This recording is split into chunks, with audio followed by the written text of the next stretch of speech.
Fundamentalmente este seminario tenga esa idea, ¿no?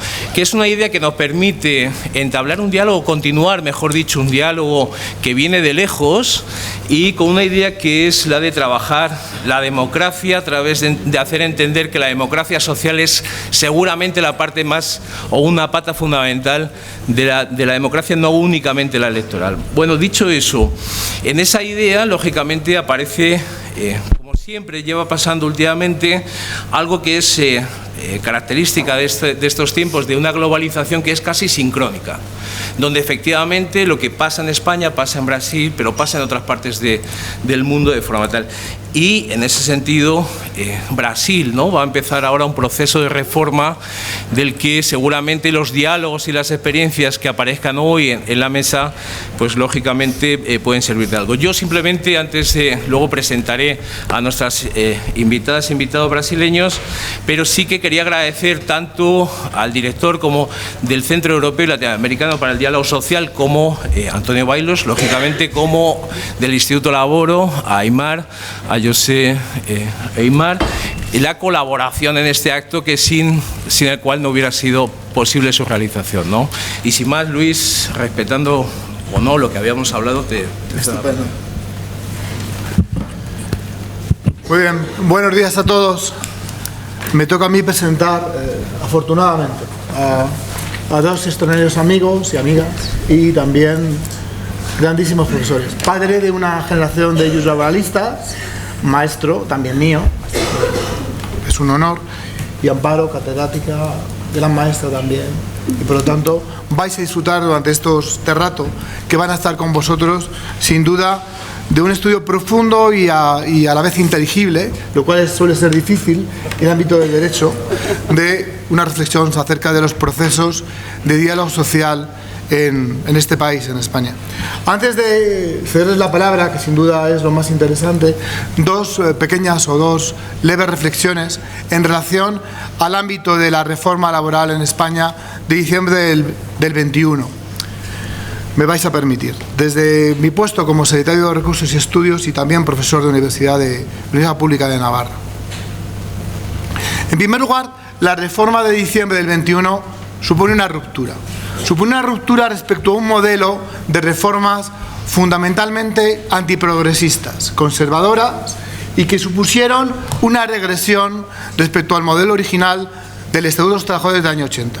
Si nos remitimos a las dos más importantes de las últimas décadas, de la de 2011 y 2012, supusieron estas dos una apuesta por la solución unilateral, única, sin consenso, sin diálogo social. Frente a ello, la salida de diciembre del 21 nos demuestra que es posible una reforma social diferente, consensuada y que apuesta por el diálogo social. En segundo lugar, nos encontramos con una reforma exitosa incluso de forma realmente sorprendente, en unos aspectos en los cuales ni siquiera se preveía o no preveíamos una afectación, unos efectos tan rotundos como son el tema de la contratación. Estamos viendo unas bajadas, como ya se expondrá, de las tasas de temporalidad realmente importantes. Y eso es fruto del consenso, de una apuesta diferente frente a la reforma del 2012, que supuso un caos, decenas, centenares de miles de despidos.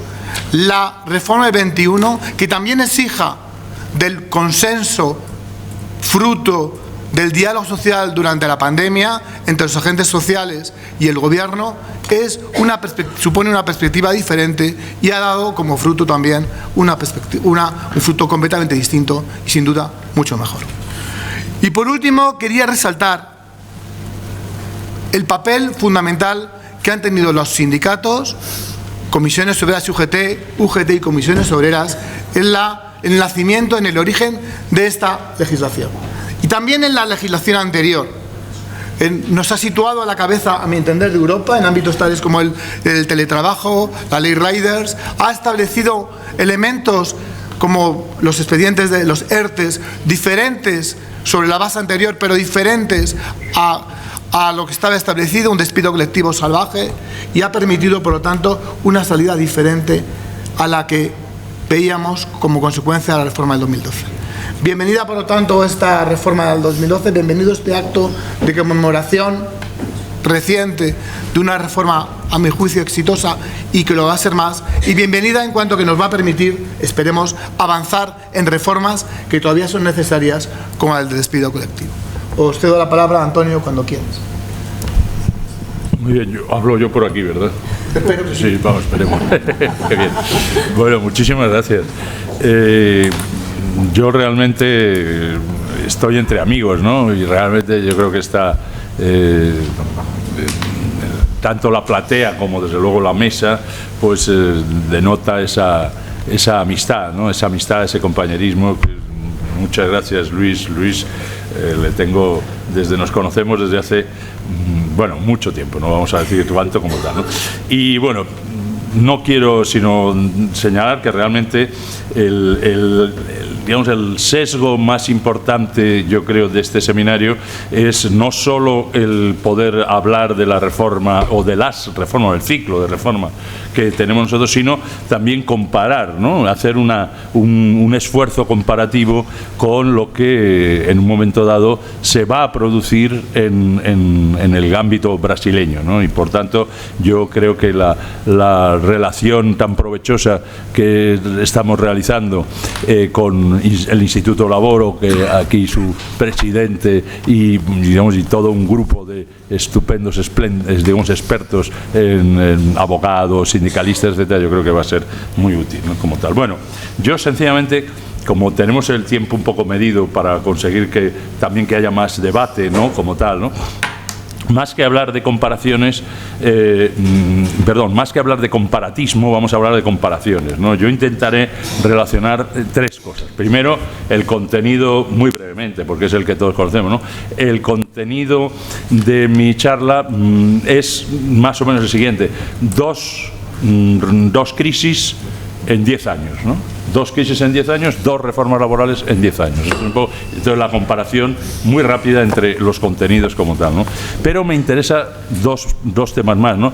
Uno, hablar un poco de la idea de la crisis económica como la causa o como el elemento que hace crecer una excepción a una normalidad, ¿no? Y entonces crisis como excepción a una normalidad normativa como tal. Y el segundo, la posibilidad que determinados instrumentos culturales, mediáticos, pero sobre todo de acción colectiva, han tenido para la reescritura de alguna de esas líneas, de esas reformas y bueno, lo que eso puede plantear hoy, ¿no? Muy rápidamente, como os decía, primeramente la comparación entre el primer ciclo de reformas, que es el 2010-2012, y el ciclo reformista, que yo creo que no solo es la reforma del 21, la reforma de diciembre del 32, el Real Decreto Ley, sino que también podríamos incluso ampliarlo, ¿no? Es un ciclo que empieza con la crisis del COVID y todavía no acaba, sino que está abierto, como esas películas de los años 70 que tiene un final abierto con la crisis de la guerra ucraniana, etcétera, ¿no? Esta es un poco la idea. Bueno, entonces, realmente sabemos que el primer ciclo de reforma lo que hizo clásicamente fue reducir las garantías de derecho al trabajo sobre la base de un elemento muy claro, ya la creación de empleo. Es decir, se reducía todas las garantías de derecho al trabajo porque gracias a que se reducían esas garantías se permitía una recuperación del empleo como tal, ¿no? Y el segundo tema, yo creo que era la debilitación de la negociación colectiva y de la fuerza vinculante del convenio colectivo para imponer, como ha dicho Luis Pérez Capitán, para imponer esa unilateralidad del empresario en lo que se venía a llamar una flexibilidad unilateral y, digamos, por parte del poder y de la facultad de dirección empresarial, ¿no? Bueno, eso yo creo que además esa reforma se basaba o se fundamentaba sobre un contexto que es un contexto de precarización y de segmentación del trabajo muy fuerte, sobre un contexto que luego además incluso se acelerará con la idea de lo digital, ¿no? Que es la idea de la individualización, es decir, la idea de la descolectivización y por tanto la idea de que en definitiva el trabajo, el emprendimiento, el trabajo autónomo era un elemento que permitía, como un eje del discurso, superar la crisis como tal, y naturalmente eso llevaba consigo la deslaboralización de toda una serie de relaciones, lo que siempre conocimos, la uberización, la inadaptación del derecho del trabajo ante esa situación, y luego naturalmente la destrucción de empleo, que fundamentalmente actuaba como una medida de disciplinar el interés sindical, ¿no? Es decir, eso me parece que es un caso evidente. Bueno, y esos efectos, pues naturalmente sobre este tema, pues tenía la idea de reducir la afiliación sindical y disolver lógicamente digamos, la fuerza del sindicato, romper la capacidad de representación general que tenemos los sindicatos de clase a través del convenio colectivo, romperla,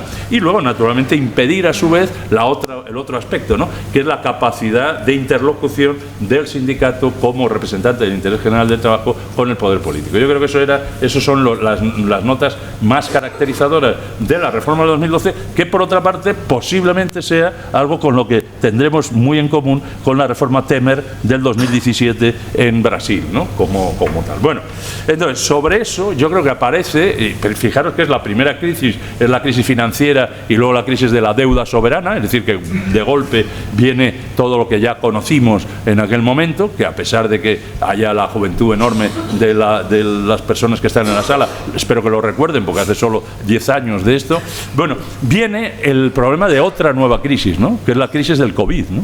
Y entonces esa crisis del COVID, sin embargo, la respuesta es una respuesta muy diferente, ¿no? Que es lo que estamos hablando. Pensemos primero en las primeras manifestaciones digamos, legislantes, ¿no? Aunque sea una cursilada decirlo, que es fundamentalmente la protección del empleo estable, ¿no? La prohibición del despido, o entender que el despido por causas económicas, técnicas, el despido de top, no tiene causa justificadora, ¿no? O el ajuste temporal de empleo como el ERTE, ¿no? Que es uno de los grandes elementos centrales, la idea del escudo social, y luego, bueno, pues yo creo que una serie de modificaciones legislativas que no son de la reforma, esa José Luis Prado que acaba de llegar, no son de la reforma del laboral, pero que ya también lo ha dicho Luis Pérez Capitán, ¿no? Son muy importantes, modificaciones legislativas que lo que hacen es incorporar a esa línea, a esa orientación, elementos como la ley Rider, o sea, el tema de la laboralidad de los repartidores al servicio de las plataformas digitales, o el trabajo a distancia, ¿no? Y una cosa que también normalmente tenemos que señalar, donde sin embargo no hubo acuerdo social como tal, y es la igualdad retributiva, ¿no? Los dos grandes decretos, ahora que está aquí Carolina, Carolina y la compañera, lógico siempre, pero en fin, me refiero que ese es otro tema muy importante, porque ese tema de la igualdad retributiva,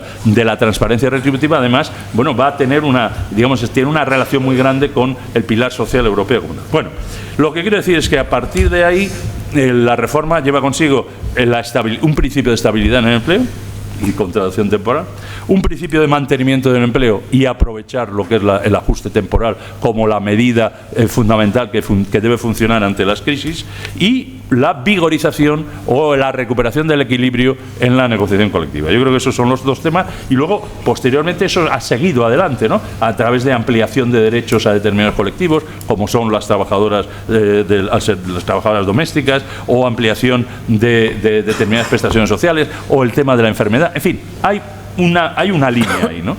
Bueno, por tanto, hay orientaciones completamente opuestas entre el primer ciclo, en donde la acción sobre lo que se llamaría la modificación sustancial de condiciones de trabajo, la unilateralidad del empresario, se une a la degradación de las garantías del derecho al trabajo a través del despido, mientras que en este caso está el problema, se mantiene o se pretende actuar la estabilidad, el mantenimiento del empleo, un equilibrio de la acción colectiva y, no lo olvidemos, un intento de compensar la devaluación salarial a través de tanto el salario mínimo como mecanismos de amortiguación social como el ingreso mínimo vital, etc. ¿Cuáles son los lugares comunes de esos dos ciclos? Bueno, yo creo que uno lo sabemos todo, pero es conveniente decirlo: el condicionamiento político de las reformas por la política monetaria y la gobernanza europea, ¿no? Es decir, el pacto de estabilidad está en el origen de las reformas del 2010-2012, el primer ciclo, pero la suspensión del Pacto de Estabilidad está en el origen del Next Generation. Estos son dos elementos. Y luego, eso indica que hay márgenes en el nivel estatal y nacional. La solución que se optó en uno y en otro sitio no tenía por qué haber sido homogénea, sino que había márgenes para actuar de manera diferente. Incluso en el primer ciclo, como por otra parte se vio claramente entre lo que es el 2010 y lo que es el 2012, entre la reforma del 2010 y lo que es la reforma del 2012. Es decir, que dentro de los marcos de la política social europea existe la posibilidad de que se desarrollen políticas específicas, progresistas, políticas en definitiva de mantenimiento del empleo, en el caso, evidentemente en el caso español como tal, ¿no? Posiblemente hay límites infranqueables, sin duda, pero no lo sabemos, ¿no? Si por el momento no los hemos explorado, ¿no? Y por tanto eso es un tema. Es decir, lo que me parece que, para cerrar este tema, es que mientras que el primer ciclo de reformas intenta llevar a cabo un modelo neoautoritario de relaciones laborales, el segundo se caracteriza sobre todo por un carácter democrático. Es un modelo democrático en donde aparece la centralidad del trabajo como el eje de la construcción de una ciudadanía que necesariamente es una ciudadanía democrática. Bueno, este es el primer elemento que yo querría hacer. El segundo es la reflexión de la crisis como un momento de excepción. Es decir, la crisis económica, tanto la del euro como desde luego la del COVID, crea una situación de excepción frente a lo anterior, que vamos a llamarle normalidad, ¿no? Como tal. Es decir, la crisis o el estado de excepción se presenta como una suspensión que busca restaurar un estado de normalidad, ¿no? Lo que sucede es que esa restauración de un estado de normalidad, la normalidad que pretende reinstaurar es justamente la legislación de excepción. No sé si en este trabalengua se entiende. Es decir, no hay una nueva normalidad a la que se dirige la legislación de excepción, sino que esta es la normalidad normativa. Es decir, la propia legislación de excepción es la normalidad que se implanta. Y esto es interesante porque, sin embargo, en el primer ciclo de reformas se decía que lo normal se identificaba con el conseguir un nivel determinado de ocupación, el 15%. ¿Os acordáis que eso fue lo que hizo que el Real Decreto de Ley 28 de 2018 eliminara el contrato de apoyo a los emprendedores y toda una serie de bonificaciones que ahora el Real Decreto de Ley 1/2023 ha intentado realizar, ¿no? como tal, ¿no? Bien, pero pese a ello, ese intento de restaurar esa normalidad se hace ¿cómo? Con las reformas de abaratamiento del despido, de rehabilitación de la negociación colectiva, etc., ¿no? Es decir, la propia excepcionalidad es la que se constituye en la nueva normalidad, ¿no? Y, por tanto, sin embargo, me interesa resaltar que esa excepcionalidad que se construye como el nuevo modelo se hace en el primer ciclo de reformas con el pleno apoyo de los partidos políticos, con el pleno apoyo de las mayorías parlamentarias. Tanto es así que se reforma la Constitución. Es decir, y se reforma la Constitución mediante es decir, el bipartidismo, el sistema bipartidismo de mayorías parlamentarias es el que consigue dar fundamento y dar legitimidad a esa normativa de excepción.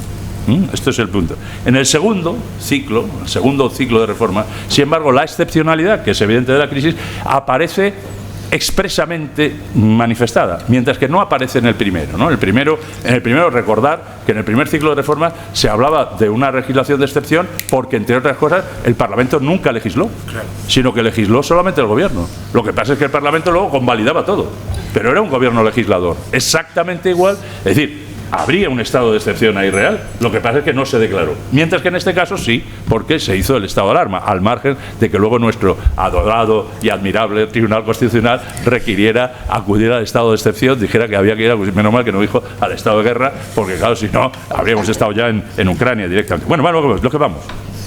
Hay una excepcionalidad formal, el estado de alarma, y se quería restaurar un estado de normalidad. Sí, este también.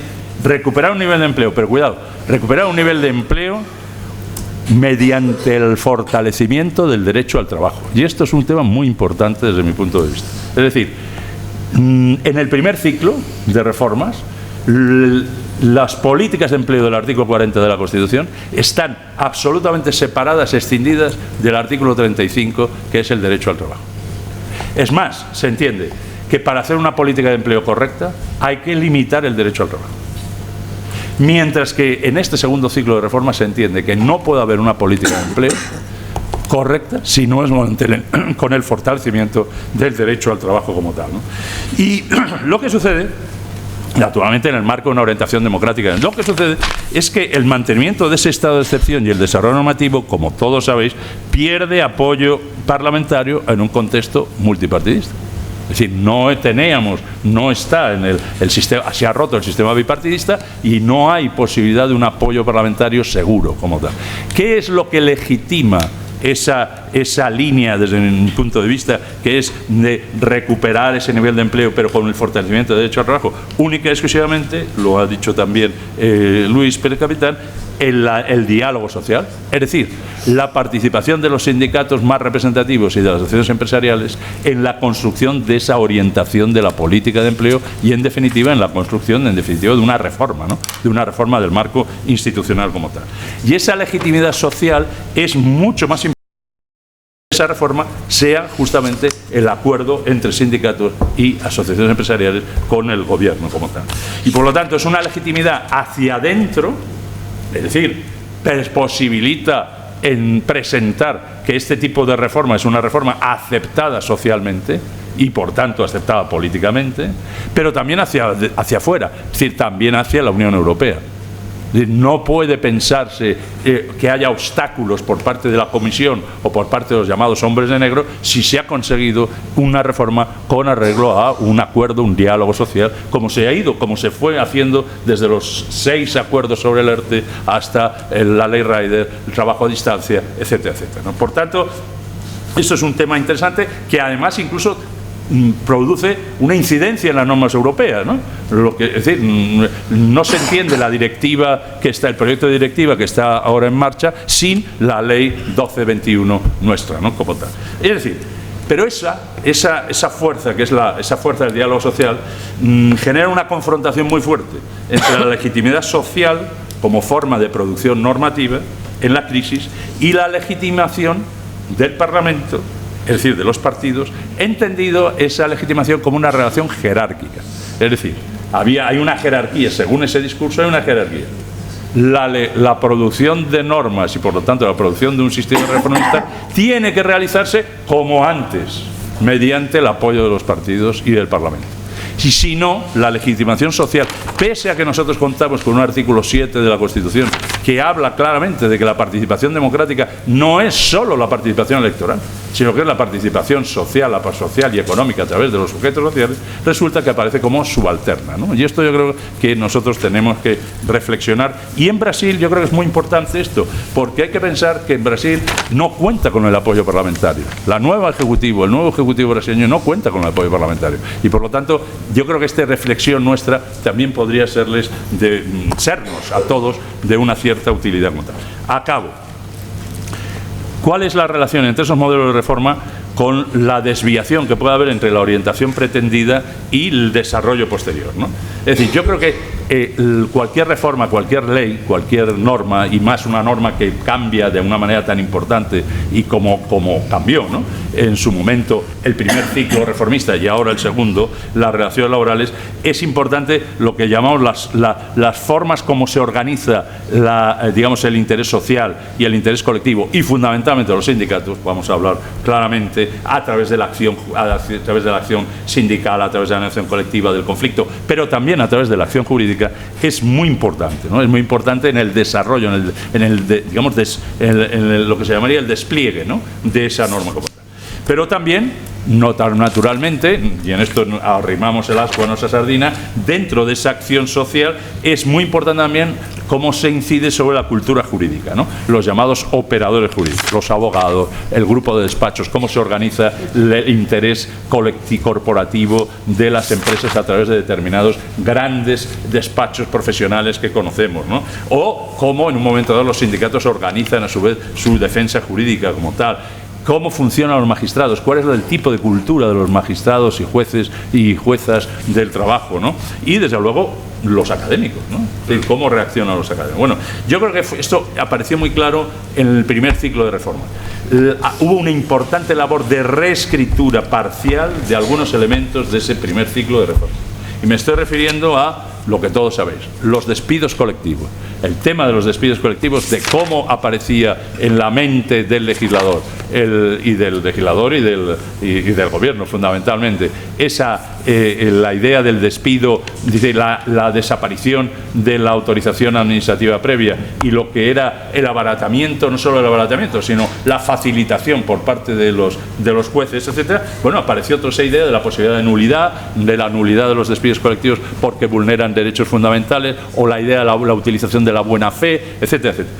Quiere decir del problema de la ultraactividad, en donde hubo una decisión fundamental sobre, que naturalmente no satisfizo técnicamente a nadie, pero que por lo menos permitía que no hubiera un vacío de normativa como tal, o el principio de correspondencia entre la unidad de negociación, etcétera, etcétera. Es decir, ha habido momentos en los que a través de la acción jurídica se han corregido y se han reescrito muchos de los elementos más lesivos, por así decirlo, del tema, ¿no? Naturalmente que también hubo éxitos impresionantes de los reformistas. El más importante, la constitucionalidad.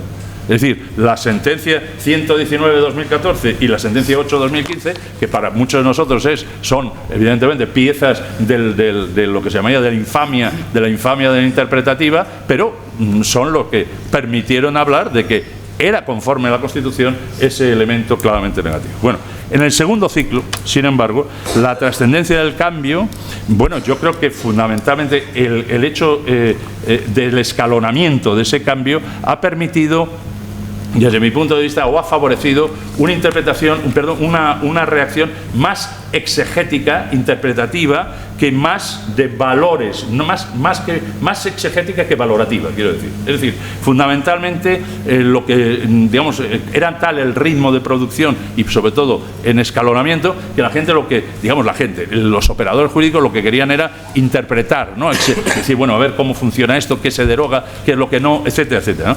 Es posteriormente, cuando ya llega el final, el 21, es decir, en este año, cuando yo creo que aparece algo que a mí me interesaría discutir entre nosotros, y es que la llamada doctrina progresista del derecho del trabajo, pues yo creo que incide en una cierta apatía y en un cierto formalismo, ¿no? Es decir, apatía en el sentido de que como si estuviera cansada y ya no interviene, ¿no? sobre este tema, y desde luego si interviene en muchas ocasiones es para decir, bueno, pero es que a lo mejor no está bien hecho, no está bien construido, debería haberse reformado el estatuto, esto era un poco lo que a mí me parece como tal.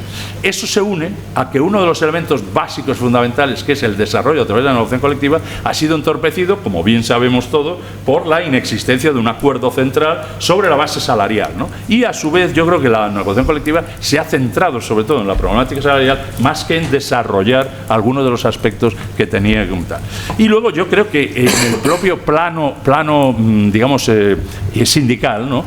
Hay un cierto, vamos a llamarle de una manera, encasquillamiento, ¿no? de la capacidad de actuación de los sindicatos a través de la acción jurídica, ¿no? No hay más que ver, por ejemplo, es decir, desde mi punto de vista, las estadísticas de conflictos colectivos en la Audiencia Nacional, ¿no?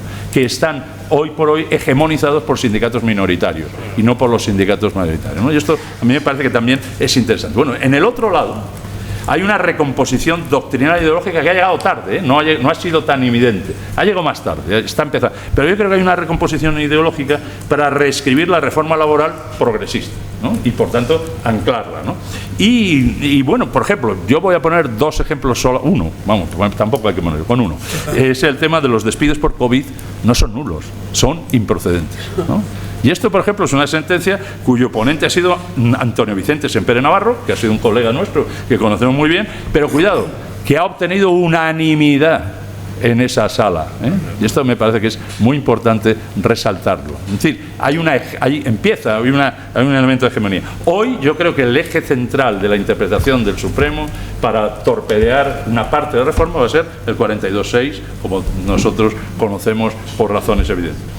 Pero es que además de eso hay una reorganización de las publicaciones especializadas. Es decir, cada vez hay más publicaciones especializadas, digamos, del derecho del trabajo, con una cierta cobertura académica, que se orientan en un nivel de revisionismo, ¿no? Del revisionismo. No voy a señalar más que una que acaba de nacer, y es una que ha hecho una editorial muy importante que se llama Tirán lo Blanc. Y esa muy importante evento, el director de esa revista, que no en vano se llama Trabajo y Empresa, no Trabajo y Derecho, sino Trabajo y Empresa, pues naturalmente es el expresidente del Tribunal Constitucional, Pérez de los Cobos, y todo el equipo que lleva es el equipo de... iba a decir Mónica Báñez, pero es Fátima Báñez. Bien.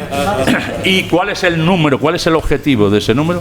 Objetivo del número: contratas y subcontratas, ¿no? Es decir, que esto es un tema interesante. Bueno, yo creo que esta fluctuación es exportable también al análisis comparado, ¿no? Porque revela, ¿no?, la importancia de apropiarse o de capturar ese espacio cultural en el que se despliega la reforma legal, ¿no?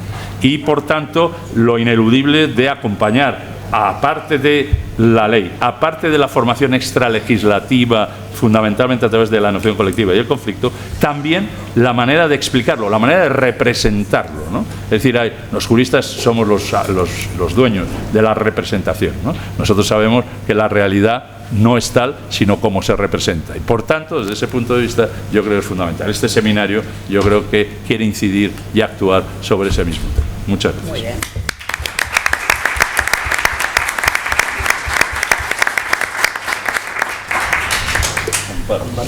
Muy bien, muchísimas gracias. ¿De qué puedo hablar yo después de escucharte? Bueno, un placer estar con todas vosotras, con todos vosotros. Bueno, qué alegría verte, Luis, después de... Antonio habla de años, pues yo también podría hablar de hace muchísimos años, ¿no? Que nos vimos por última vez, por lo menos 15, por ahí.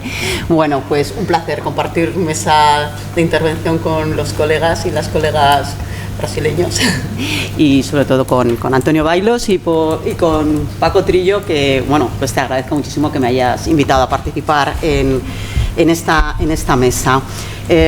Bueno, tenemos que hablar de experiencias comparadas, de las reformas laborales en España y Brasil, procesos y perspectivas, ¿no? Y quizás yo empiezo por la parte final de este título, porque yo, cuando me planteó Paco que hablara en esta mesa, me dijo, bueno, pues puedes hablar de las reformas centrándote en la negociación colectiva. Pero yo también me preguntaba, ¿y en qué momento nos encontramos en la actualidad? Yo creo que Antonio ha dado una visión muy clara de dónde estamos y dónde estamos los juristas, fundamentalmente, y cómo se está interpretando la reforma laboral. Pero yo creo que sí que podemos hablar, y creo que Antonio también lo ha apuntado, de que estamos ante un nuevo proceso en el que queremos se está consolidando la democracia social, en el que estamos avanzando en derechos sociales y laborales, y también estamos avanzando en los instrumentos de participación e interlocución social. Y creo que este proceso pues inicia su andadura en el año 2020 con la derogación del artículo 52D de ese despido objetivo por absentismo, que permitía que una persona trabajadora fuera privada de su trabajo por razón de su enfermedad, ¿no?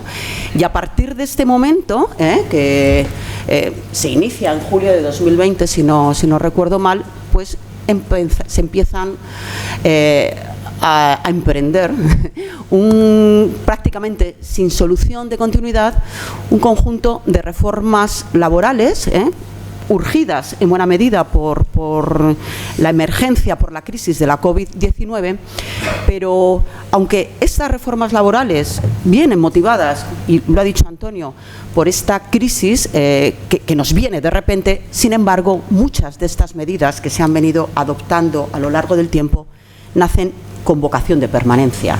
Estoy pensando en el escudo social, en el ingreso mínimo vital, en la ley de trabajo a distancia, etcétera, etcétera, ¿no? Por lo tanto, creo que podemos hablar de reformas, unas coyunturales y otras estructurales, que permanecen al día de hoy. Y dentro de estas reformas, a mí me interesa, y me voy a referir muy brevemente a esta cuestión, me interesa hacer referencia, porque además lo ha apuntado también Antonio Bailos, a cómo el legislador reformista de la crisis financiera de 2008 concebía la flexibilidad interna y cómo se orienta, con el nuevo gobierno, bueno, nuevo, después de 3 años, cómo se orienta la flexibilidad interna. Porque la reforma laboral de 2012 ve la flexibilidad interna y sitúa como protagonista en muchas ocasiones a la negociación colectiva como un instrumento de devaluación de las condiciones de trabajo, aun cuando la Ley 3/2012, en uno de sus capítulos, y creo que es el segundo, dice medidas de flexibilidad interna como alternativa al despido. Esto es una falsedad, porque con la reforma laboral de 2012 asistimos a una importantísima devaluación de condiciones de trabajo que se utiliza de manera indistinta con la extinción masiva de contratos de trabajo que hemos visto todas las personas que estamos hoy aquí. Sin embargo, yo creo que con la reforma laboral de 2021, pero con todas las medidas adoptadas durante la crisis de la COVID-19, ERTES, que es importantísimo en este sentido, el papel que ha desempeñado y que sigue desempeñando el diálogo social, la flexibilidad interna adquiere una dimensión muy diferente. No se ve como un instrumento de devaluación de condiciones de trabajo. La exposición, el preámbulo de la reforma de 2021 habla de flexibilidad interna y la vincula al mantenimiento del empleo, a los ERTES, y dice expresamente que la negociación colectiva no es instrumento de flexibilidad interna entendido como devaluación de condiciones de trabajo, y este cambio de orientación a mí me parece enormemente importante, ¿no? Yo creo que es una nueva configuración de nuestras relaciones de trabajo. Se emprenden muchas reformas laborales, pero creo que este proceso es un proceso muy dinámico que sigue vigente en la actualidad, porque tenemos una futura ley de empleo, ha hecho referencia Antonio al decreto ley 1/23 de incentivos a la contratación, tenemos un anteproyecto de la ley de transparencia en condiciones de trabajo, de transposición de la directiva. Es decir, creo que estamos en un proceso muy dinámico para avanzar en derechos sociales y laborales. Me dijo Paco, habla de negociación colectiva. Voy a hablar de negociación colectiva, pero no voy a hacer referencia de una forma exhaustiva a cada uno de los aspectos que han sido objeto de reforma por el decreto ley 32/21, porque los conocéis perfectamente. Además, Antonio Bailos ha hecho alguna referencia a esta cuestión. Hay 4 puntos de reforma en materia de negociación colectiva por el decreto ley 32/2021. Ese rescate de la preferencia aplicativa del convenio colectivo de las cuantías salariales, elemento fundamental. Tema ultraactividad, la recuperación de la ultraactividad indefinida. Todo esto ha orientado nuevas prácticas negociales a las que luego haré una breve referencia. El tema de la contrata y la subcontrata, la determinación del convenio colectivo aplicable a las empresas contratistas y subcontratistas, con todos los problemas interpretativos que vendrán de la doctrina judicial, como ha dicho Antonio, ¿no? Y yo creo que hay un elemento también muy importante del que se habla, pero no se habla tanto, y es el reforzamiento que se hace en la reforma laboral de 2021 de la negociación colectiva sectorial a través de una serie de reenvíos que se incorporan en materia de contratación laboral. Reenvíos muy pocas veces a la negociación colectiva con carácter general, al convenio colectivo, sino reenvíos a la negociación colectiva sectorial. Unas veces al convenio colectivo sectorial de ámbito estatal y, en su defecto, al convenio sectorial de ámbito inferior, otras veces al convenio colectivo sectorial de manera más genérica. ¿Cuál es el fin, desde mi punto de vista, de esta reforma que se hace por obra del decreto ley 32/2021 en materia de negociación colectiva? ¿Cuál es el objetivo fundamental?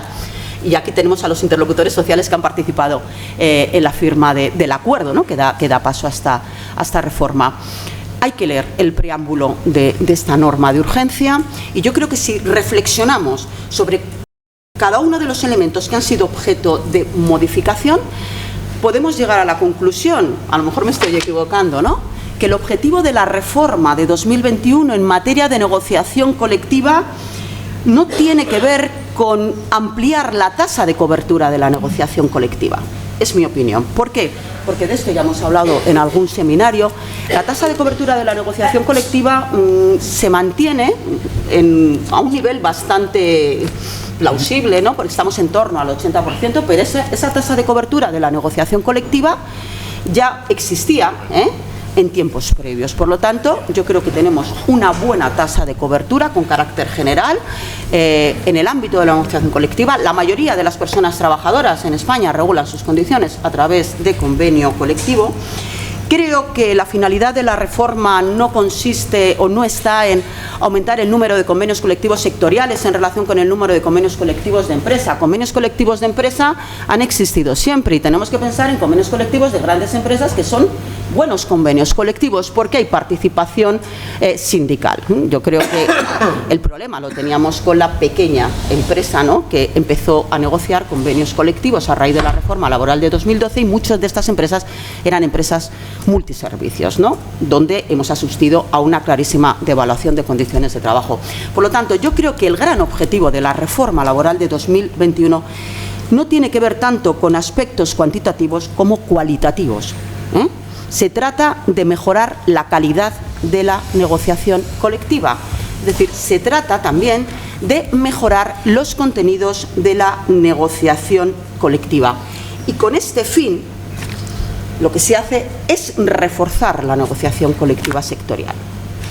Porque creo que la negociación colectiva sectorial, aparte de ser un factor de igualdad que evita conflictividad, es la que garantiza la uniformidad, eso no hay ninguna duda, de las condiciones de trabajo de las personas trabajadoras que prestan servicios en un mismo sector, pero además a mí me parece que es un instrumento fundamental para evitar la competencia a la baja entre las empresas del sector. Competencia a la baja a través de la devaluación de condiciones de trabajo, a través de recortes en las condiciones de las personas trabajadoras. Y creo que este es un elemento muy importante a tener en cuenta cuando analizamos los contenidos de la reforma laboral de 2021. Y claro, para reforzar la negociación colectiva sectorial, para garantizar que tenemos una negociación colectiva de calidad, tenemos que reequilibrar la posición de las partes en las mesas de negociación. Porque si no, ese desequilibrio repercute negativamente en las condiciones laborales de las personas trabajadoras. Y ese reequilibrio se consigue a través de la extracción del artículo 84.2 de las cuantías salariales de la preferencia aplicativa del convenio colectivo de empresa. Yo no tengo ninguna duda, porque creo que esa preferencia que tenía el convenio colectivo de empresa en materia salarial condicionaba la negociación colectiva sectorial. Hizo que aumentaran los convenios colectivos de empresa que devaluaban salarialmente condiciones de trabajo, sin ninguna duda, sobre todo en el caso de las empresas multiservicios, con esa doctrina judicial que es verdad que en cierto modo amortiguó esta tendencia, ¿no?, del principio de correspondencia al que ha hecho referencia Antonio, pero yo creo que esa preferencia del convenio colectivo de empresa en materia salarial, porque en otras materias requieren ese tipo de adaptación, en materia de jornada, etcétera, etcétera, pero yo creo que el elemento central es la materia salarial. No tengo ninguna duda de que condicionaba la negociación colectiva sectorial ante la amenaza de tener un convenio colectivo de empresa que devaluara condiciones de trabajo. Y eso rompe el equilibrio contractual de las partes negociadoras, no tengo ninguna duda, pero ese equilibrio contractual de las partes negociadoras en los procesos de negociación quedaba roto también con la ultraactividad del convenio colectivo, con la regulación que se había introducido por la reforma laboral de 2012. No ya por los resultados de la pérdida de ultraactividad del convenio colectivo, que como ha dicho Antonio, ¿no?, ahí se arbitró una doctrina judicial de la contractualización y luego cuando teníamos un convenio de ámbito superior, bueno, una doctrina judicial que desde mi punto de vista era un auténtico desatino, ¿no?, como ha venido interpretando esta cuestión, sino nuevamente aquí las partes negociadoras, el poder contractual del sindicato quedaba debilitado ante la amenaza de la pérdida de ultraactividad. Y esto podía obligar a los negociadores, a la representación sindical, a una carrera contrarreloj, es decir, a negociar ante esa amenaza de pérdida de ultraactividad y sus posibles consecuencias, a negociar sin la tranquilidad, no sé, y ahí me diréis los propios negociadores, que en muchas ocasiones requiere la propia negociación colectiva. Por lo tanto, esto ha propiciado, desde mi punto de vista, pues una devaluación de condiciones de trabajo, condicionamientos a la negociación colectiva sectorial, que desde mi punto de vista, antes ya de la reforma de 2021, sobre todo en materia de ultraactividad, ya se estaba corrigiendo, ¿no? Porque yo creo que los negociadores estaban viendo los grandes riesgos de que el convenio colectivo perdiera ultraactividad y empezaban a aparecer, a diferencia de lo que ocurría en tiempos anteriores, cláusulas ya de ultraactividad indefinida en el propio convenio colectivo, ¿no? Por todos los problemas que estaba generando esta situación y por las interpretaciones que venía dando la doctrina judicial. Bueno, yo creo que ya voy a ir terminando porque, a ver, no voy a entrar, como he dicho, en cada uno de los aspectos objeto de reforma en materia de negociación colectiva. Sí me he ocupado, y bueno, aquí hay negociadores, de echar un vistazo a cómo la negociación colectiva ha respondido tras la reforma laboral de 2021 a los cambios habidos en materia de negociación colectiva. Y yo sí percibo cambios. Hay que ir avanzando, no tengo ninguna duda, pero sí que nos estamos encontrando, además de que los convenios colectivos, ¿no?, persisten en esa ultraactividad indefinida, ¿no?, hasta que entre en vigor un nuevo convenio. Cuando empezamos a analizar las cláusulas sobre estructura de la negociación colectiva, he visto, ¿no?, a lo mejor mi percepción no es del todo exacta, sí que he visto que hay una cierta tendencia a que la negociación colectiva sectorial se lleve a cabo por la vía del artículo 83.2, es decir, como acuerdos marco o convenios colectivos que organizan la negociación colectiva, y ya sí que empezamos a ver importantes tendencias donde los aspectos salariales, las cuantías salariales vuelven a la negociación colectiva sectorial. Y yo creo que este es un elemento muy importante, que el convenio colectivo asuma la función de instrumento de ordenación, de estructuración de la negociación colectiva. ¿Cuáles son los grandes escollos desde mi punto de vista en este marco? Yo creo que nos olvidamos, y lo ha dicho Antonio, de hacer una interpretación finalista de la reforma laboral. ¿Cuáles son los fines pretendidos por los interlocutores sociales a la hora de reformar? Y creo que se olvida, ¿no? Y Antonio ha hecho referencia al tema del despido, ¿no? Del despido declarado improcedente y no declarado nulo. Por lo tanto, yo creo que cuando leemos la reforma laboral de 2021 tenemos que hacer una interpretación finalista. ¿Qué es lo que pretende, en este caso, los interlocutores sociales? ¿Qué es lo que pretenden cuando modifican el 42.6? Pretenden garantizar la igualdad de condiciones de trabajo, y yo creo que este es un elemento que tiene que ser tenido en cuenta a la hora de llevar a cabo una interpretación del precepto, ¿no? Entonces, claro, aquí tenemos el escollo de la doctrina judicial de cómo va a interpretar no ya el tema del convenio colectivo aplicable en el caso de contratas y subcontratas, sino que a mí también me preocupan otras cuestiones, ¿no? El tema de la ultraactividad vinculada a la concurrencia de convenios colectivos. Tenemos aquí algunas sentencias que son enormemente preocupantes desde mi punto de vista, y yo creo que aquí el Tribunal Supremo tiene que dar un cambio de orientación a esta interpretación que se está llevando a cabo. Termino. Dos palabras de cara ya al futuro, de cara al futuro en el campo de la negociación colectiva. Yo creo que se ha hecho un gran avance por obra de la reforma laboral de 2021. Creo que se está produciendo, como acabo de decir, un cambio de orientación en la propia negociación colectiva. Creo, no sé si me voy a arriesgar demasiado con lo que voy a decir, creo que a la hora de negociar, aparte de negociar al amparo del artículo 83.2 y a la hora de intentar sujetar a las empresas contratistas y subcontratistas a través de cláusulas en la definición de los ámbitos funcionales, creo que en esa definición de ámbitos funcionales la negociación colectiva tiene que incorporar, más que una identificación subjetiva de las empresas incluidas dentro del ámbito de aplicación, tienen que incorporar actividad, porque este es el riesgo que corre la interpretación que pueda hacer el Tribunal Supremo del artículo 42.6 del Estatuto de los Trabajadores, convenio colectivo aplicable a las empresas contratistas y subcontratistas. He dicho al principio de mi intervención que creo que estamos en un proceso dinámico, en un proceso de reformas que seguirán avanzando, Y creo que en el campo de la negociación colectiva habrá que hablar en algún momento, y esto lo hemos presentado en un documento, ¿no?, en el Grupo Sectorial Trabajo Decente. Hay que avanzar en el sentido de, por ejemplo, tema de modificación sustancial de condiciones de trabajo, comisiones ad hoc, descuelgue de convenios colectivos. Yo creo que son unas materias que habrá que poner encima de la mesa de cara al futuro. A la vista de cómo la doctrina judicial interprete la determinación del convenio colectivo aplicable, pues a lo mejor tendremos que establecer algún tipo de mecanismo que garantice la igualdad de condiciones de trabajo de las personas externalizadas en relación con las personas que prestan servicios en la empresa principal.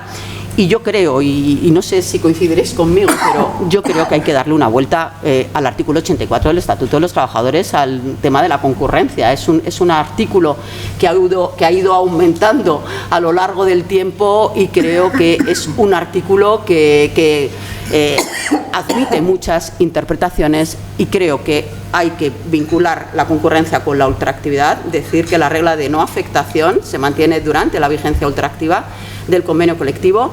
Creo que con la nueva regulación que tenemos de las contratas y subcontratas, para que podamos hablar de concurrencia de convenios, no es necesario que exista una identidad funcional, si existe identidad de la actividad, y creo que de esta manera garantizaremos también la igualdad de las condiciones de trabajo, personas externalizadas, personas de la empresa principal. Muchísimas gracias, no sé si me he extendido demasiado, pues un placer.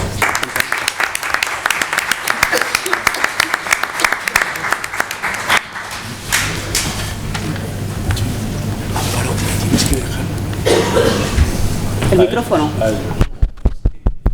Tengo. ¿Me muevo de sitio? Un micrófono. Puede ser. Ponte aquí. No, lo pongo aquí. Ponte aquí, sayonara. Sayonara me ha pedido que yo empiece hablando. ¿Necesitas ponerte aquí o no? No, está muy bien aquí. Sin problema. Ok, perfecto. Bien, continuamos entonces esta primera mesa haciendo una reflexión de conjunto que me parece muy interesante y que tenía en su origen, ¿no? El sentido de este seminario tenía eso. Es muy curioso cómo efectivamente la representación política, sindical y académica del trabajo ha cambiado en tan poco tiempo tanto. Y ese cambio de representación político, sindical, académica del trabajo está permitiendo salir del bucle neoliberal que normalmente ha hegemonizado al trabajo y a las relaciones laborales. Pero ese acto de salir del bucle neoliberal también tiene que ser una toma de conciencia. O sea, quiero decir, digo, entre nosotros, ¿no? Y entre nosotras, porque a veces, en determinadas ocasiones, valoramos muy poco esa idea en relación con un pasado muy extenso, ¿no? Y que de pronto, cuando está sucediendo ese cambio, es un cambio en el que nos mostramos, como bien indicaba Antonio, de una forma especialmente aguda, la idea de que somos especialmente críticos cuando precisamente estamos asistiendo a un cambio de época en la regulación de las relaciones laborales. Bueno, en esa idea, que es una idea esperanzadora, no solamente para España, sino también para Brasil, en esa idea profundizamos ahora desde el ámbito brasileño, y para ello contamos con dos, bueno, en primer lugar con una amiga y con un amigo fundamental, ¿no? Pero con dos expertos en la materia, como son Sayonara Grillo. Ella es desembargadora, ella es profesora, ella está haciendo una estancia, profesora de Derecho del Trabajo, está haciendo una estancia con nosotros, afortunadamente, en el Centro Europeo y Latinoamericano para el Diálogo Social, y lógicamente es una gran, no solamente experta, sino también, diría yo, que ha practicado mucho lo que es la acción social, la acción sindical desde diferentes ámbitos, ¿no? Bueno, ella va a hablar en segundo lugar, y ahora ya sí me quedo presentando a la persona que va a tomar la palabra, que es Mauro Meneses, que, insisto en ello, es un amigo, como decir, entrañable, ¿no? Porque, y lo voy a decir así, gracias a Mauro este seminario está teniendo lugar, ¿no? Mauro, en un día, esto lo voy a contar, me dijo: Paco, te tengo que contar una cosa. Y él, Cogió un tren, esas cosas que nosotros no haríamos, españoles, cogió un tren desde Sevilla, vino, me contó la idea y se volvió a ir sin ni siquiera comer juntos, lo cual es increíble y demuestra la persona, la actividad y el compromiso de Mauro con este tipo de iniciativa. A partir de ahí, claro, a mí solamente me quedó decir, sí, claro, Mauro, lo hacemos, ¿no? Porque era imposible decir que no. Bueno, Mauro es un abogado laboralista muy reconocido y muy querido en Brasil por las personas que trabajan, por las personas trabajadoras, y estoy convencido de que en su integración académica, tanto en la UPO como en Castilla-La Mancha, va a ser una persona que siempre va a ser de referencia, no solamente en Brasil, también en España. Entonces, yo ahora ya sin más sí que os cedo la palabra, Mauro, y agradeciendo lógicamente todo ese esfuerzo y ese empeño y esa alegría que has demostrado para que lleguemos a estar hoy aquí sentados. Gracias. Gracias a ti, Paco. Ojalá sea, de hecho, un cambio de época que esté cercano a nosotros, tanto en España como en Brasil. Mis saludos a Luis Pérez, mis saludos a Paco Trillo, a mi querido director de tesis y profesor Antonio Bailos y a Amparo Merino y además a mi amiga de mucho tiempo, Sayonara Grillo, que ha sido líder estudiantil al mi lado en la universidad. Entonces, desde entonces tenemos nosotros una amistad y además seguimos con caminos que se entrecruzan, siempre en defensa de los mismos ideales que teníamos como jóvenes, ¿no? Bueno, traigo aquí una reflexión sobre estas experiencias comparadas entre Brasil y España, y expreso mi gratitud por el hecho de que estamos todos aquí presentes, no solo los de la mesa, sino también los profesores y profesoras, los profesionales del derecho y sindicalistas que han acudido a Ciudad Real, pese al frío, y están aquí añorando una discusión que acerque las experiencias de los dos países. Entonces, mis saludos a todos.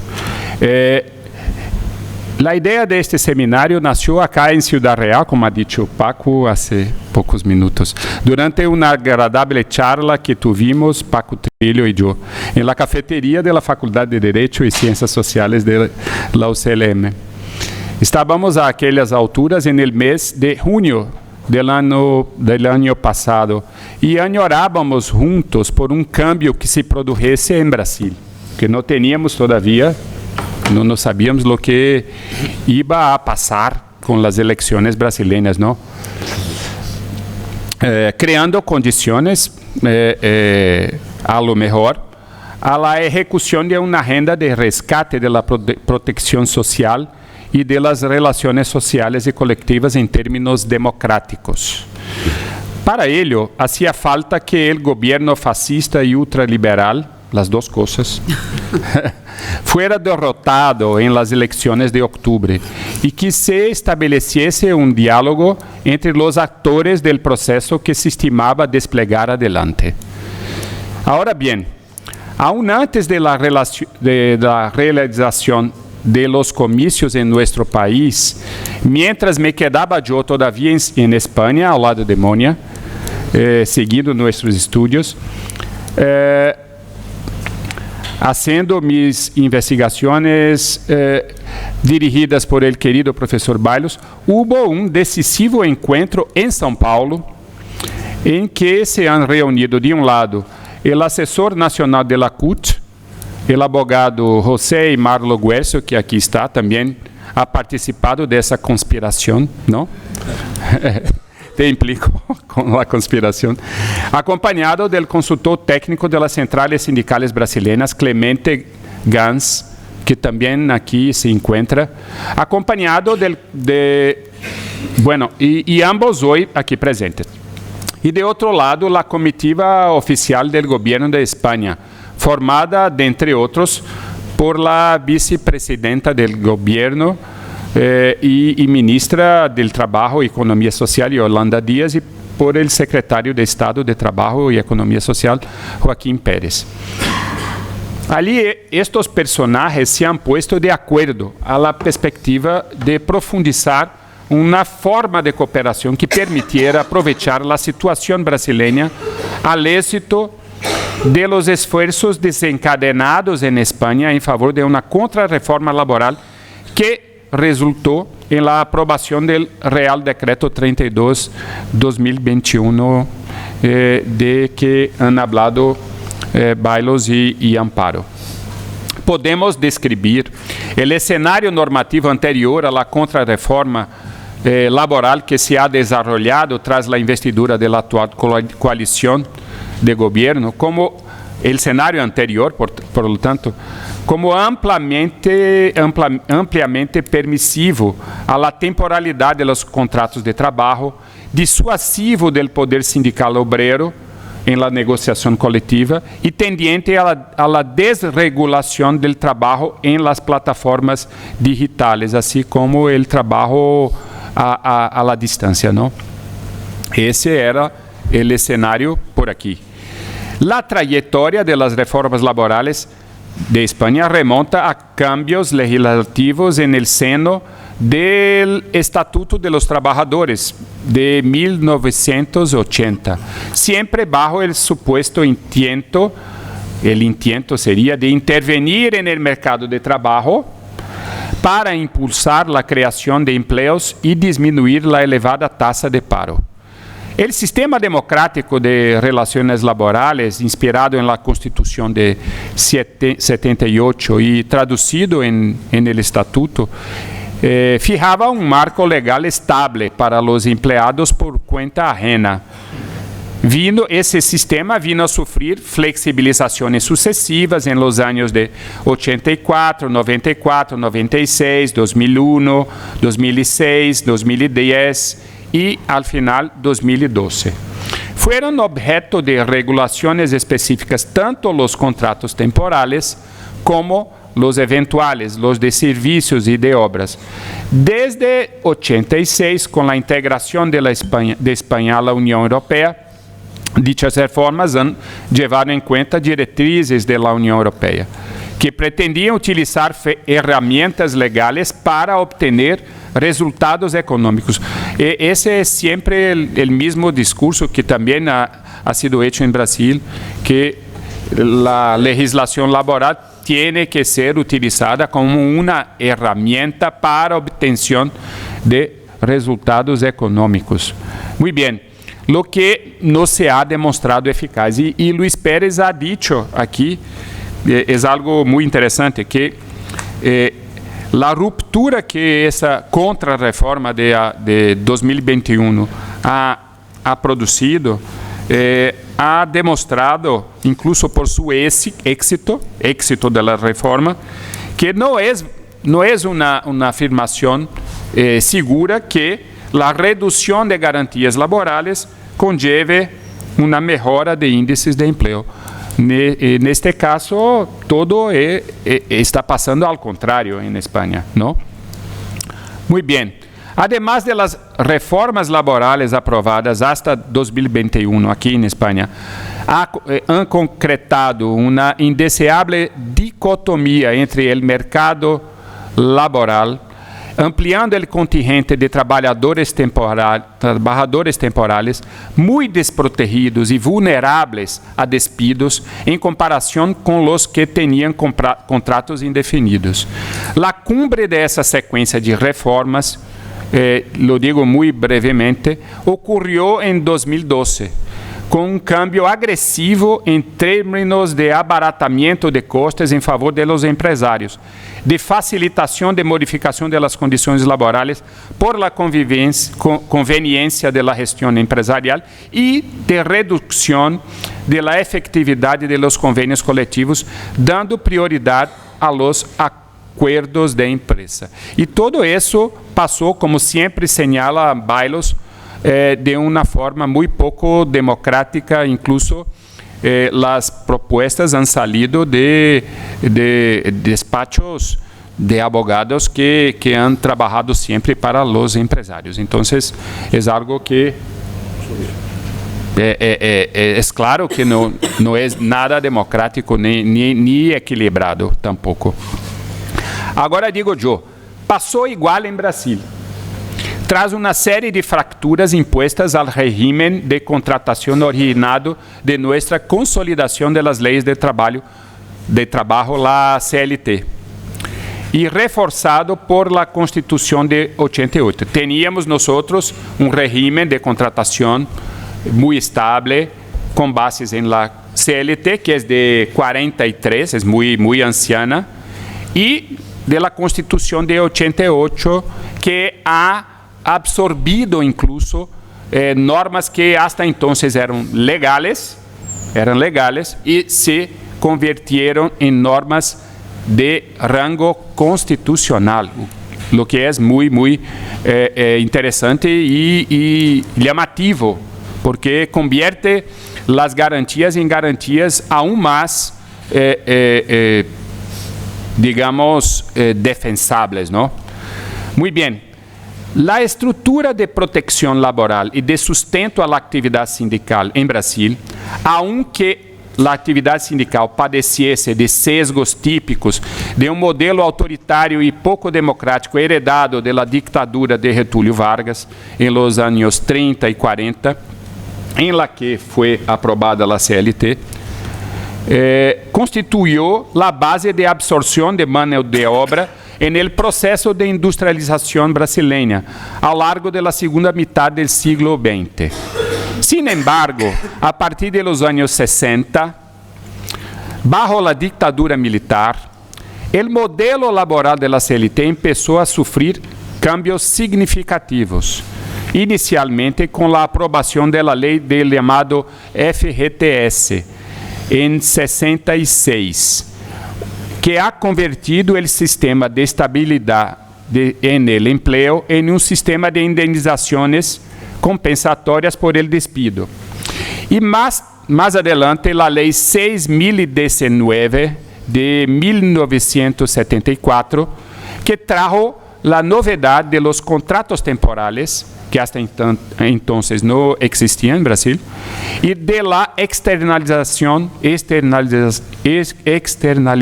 de los servicios. Más adelante, en los años 90, han surgido otras innovaciones. A pretexto de modernizar el derecho del trabajo, tales novedades fueron mecanismos como banco de horas, contrato a tiempo parcial y también unas modificaciones que empezaron a permitir que las negociaciones colectivas pudieran hacer cambios para peor. Y allí se arrancó una gran discusión que llegó al Supremo Tribunal Federal, donde Eymar y yo hemos defendido la conservación de las garantías, sino que para cambios para mejor. Pero la respuesta de nuestro Tribunal Constitucional no fue muy a contento. Muy bien.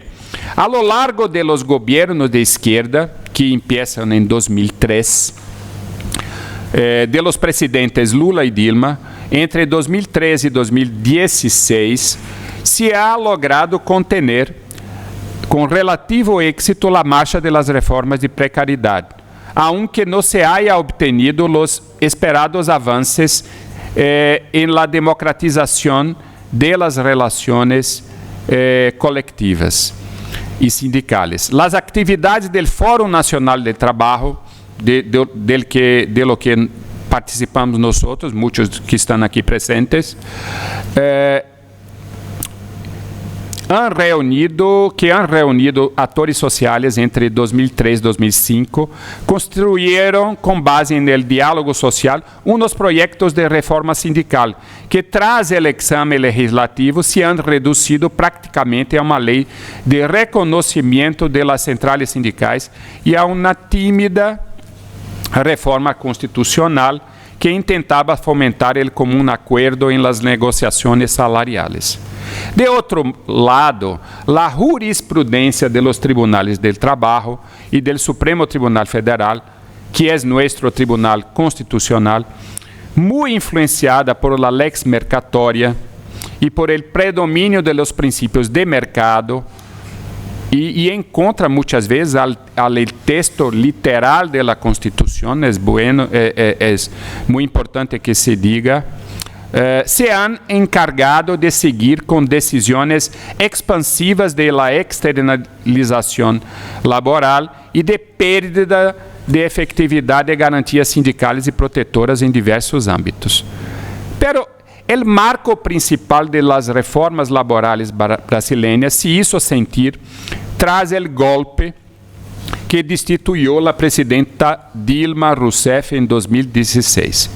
Ya en 2017, el gobierno de su ilegítimo sucesor, Michel Temer, se apresuró en aprobar las leyes 13429 y 13467, cuyos contenidos han decretado un verdadero absolutismo de mercado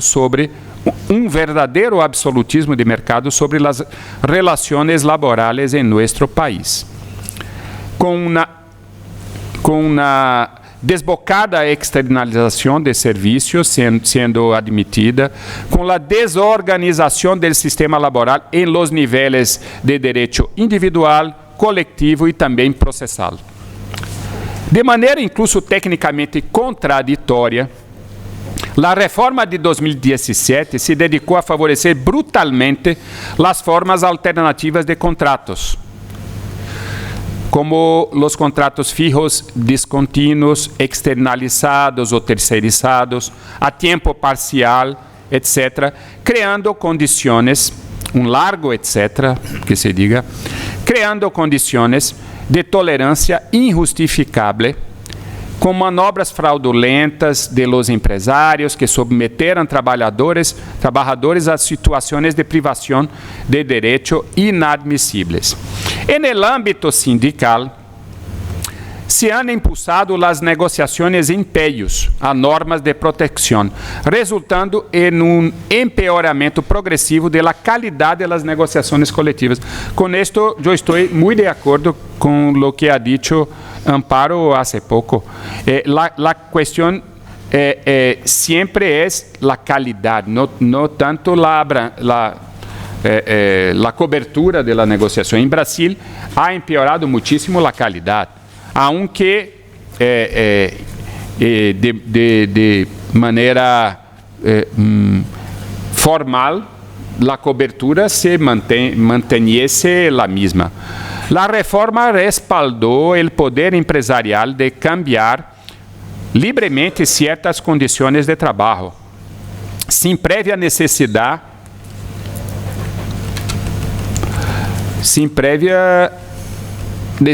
de acuerdos sindicales, en un escenario de debilitación de la fuerza de los sindicatos, sustraídos de recursos financieros incluso debido a la eliminación de las cotizaciones obligatorias, sin que hayan sido permitidas las cotizaciones aprobadas en asambleas obreras, restando solo el pago de mensualidades espontâneas de socios de las entidades sindicales, que son de una cantidad muy menor.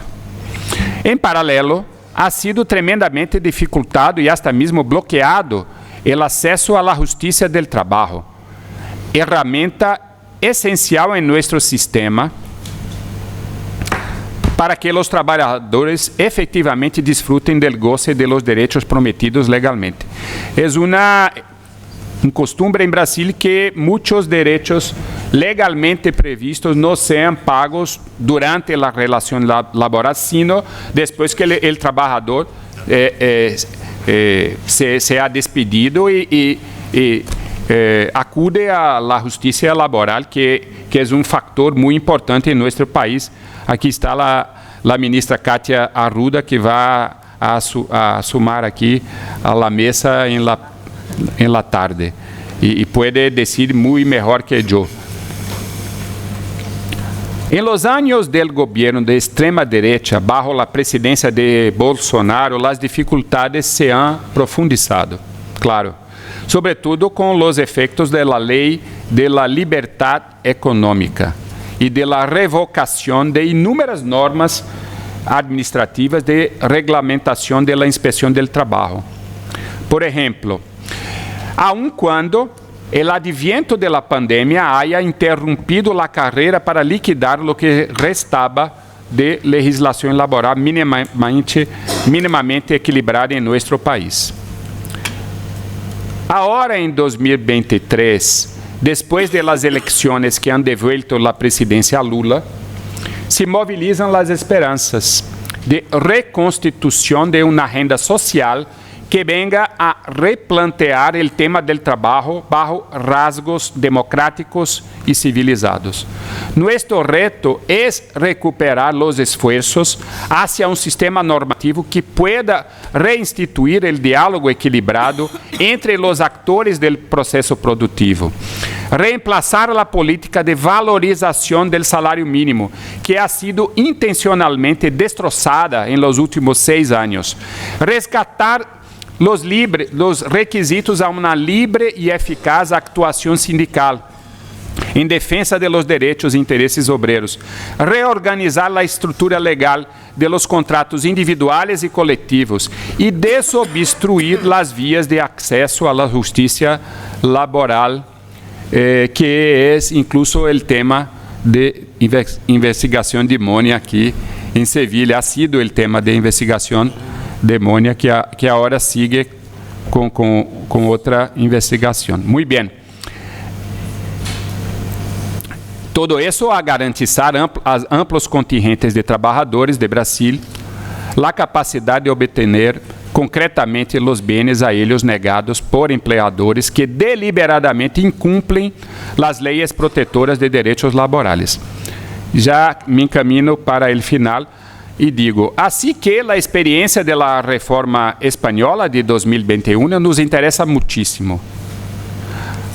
Por eso se hace nítida la importancia del presente seminario de Derecho Comparado. El método comparativo de estudio de sistemas jurídicos conlleva un juego de aproximaciones y cotejo de modelos normativos, es claro. Se puede dimensionar ventajas y desventajas, errores y aciertos.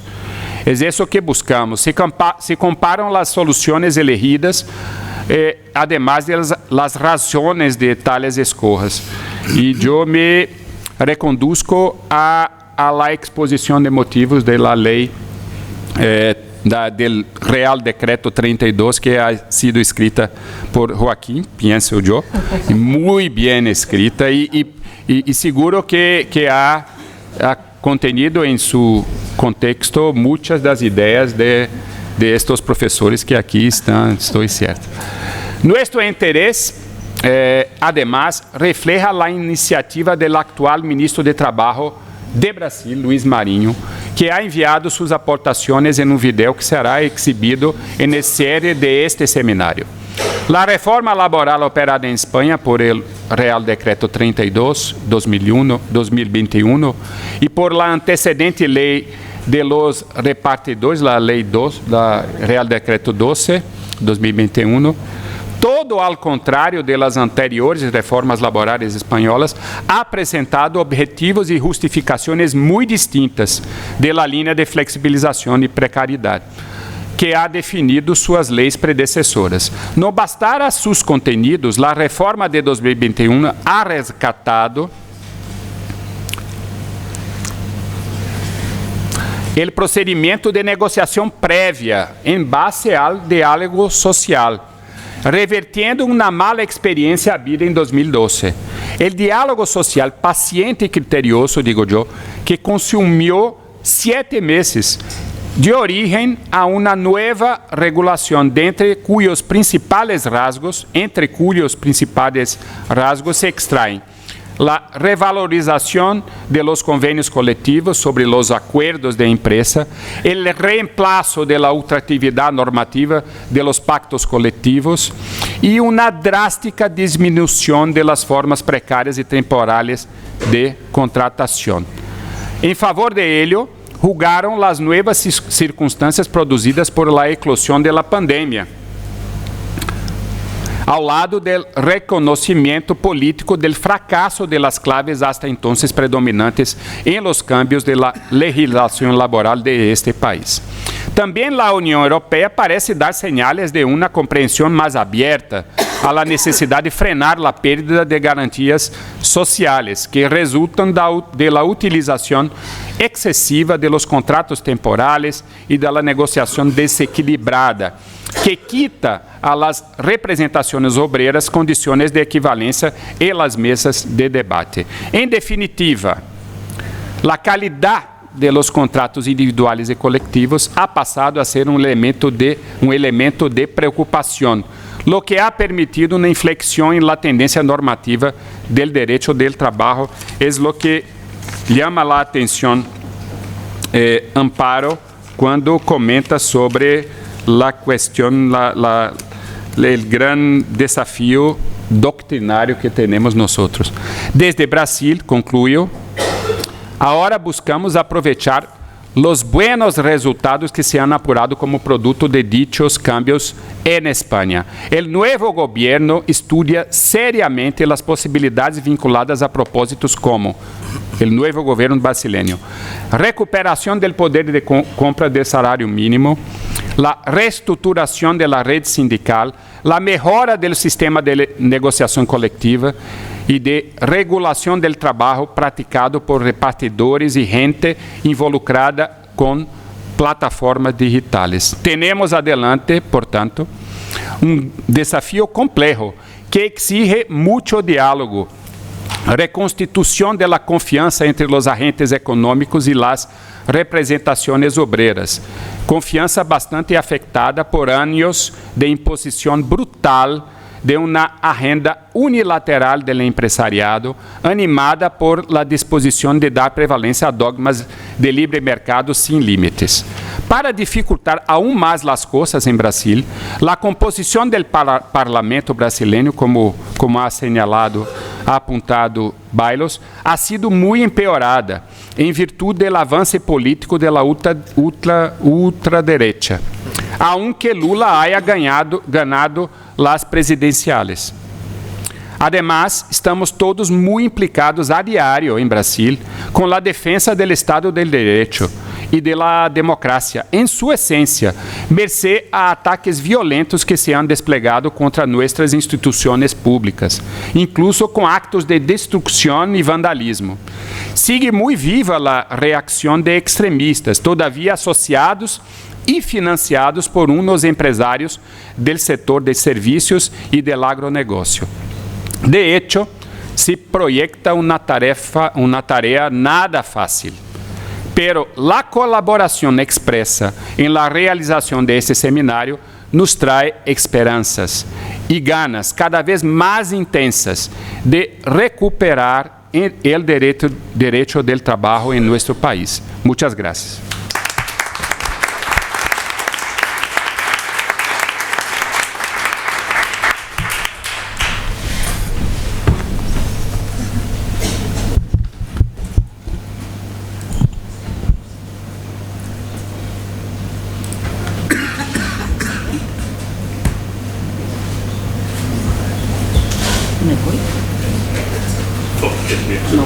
No, pero se ve conmigo con mi cabeza o no?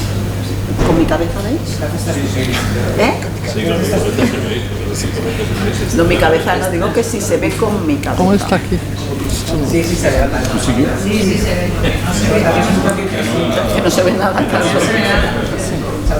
Muy abajo, Es que tengo la cabeza grande, ¿eh? O sea, no mandes esto.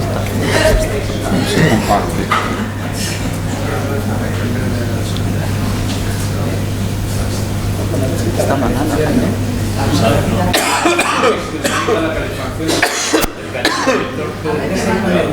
Ay. Ahora viene. Ya se está encendiendo. Paco se está encendiendo.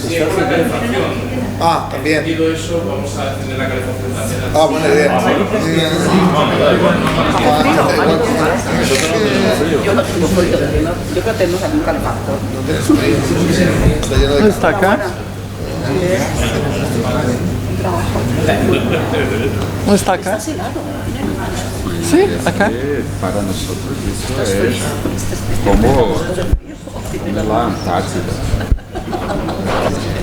Devo começar antes de... ¿Tienes frío, Sayonara? ¿Ah? ¿Tienes frío?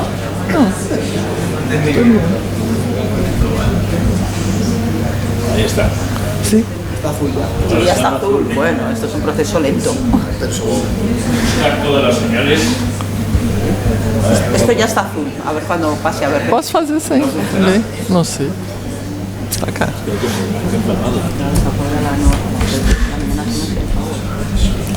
Começo sem isso, não tem problema, né? Posso começar sem isso? Pode começar sem isso. Ok, não tem problema. Farei de... Não, eu vou começando a falar e... Ok? Sim. Buenos dias. Ahora, sí. Ha sido llegar muy funcional. Que os conocéis.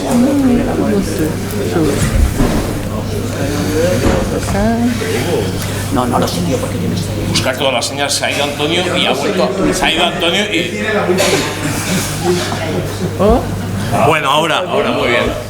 Está así. ¿Se lee? Sí. ¿Está bien? Perfecto. Buenos días. Les agradezco a oportunidade de estar em esta mesa de debate, a amistad e a confiança al invitar-me. A los coordenadores de la mesa, professor Trilho Páraga, Paco, Luiz Pérez, capitão, a los maestros de todos nosotros brasileiros, professores Antônio Bailos, Amparo Medina, referências bibliográficas obrigatórias para nosotros.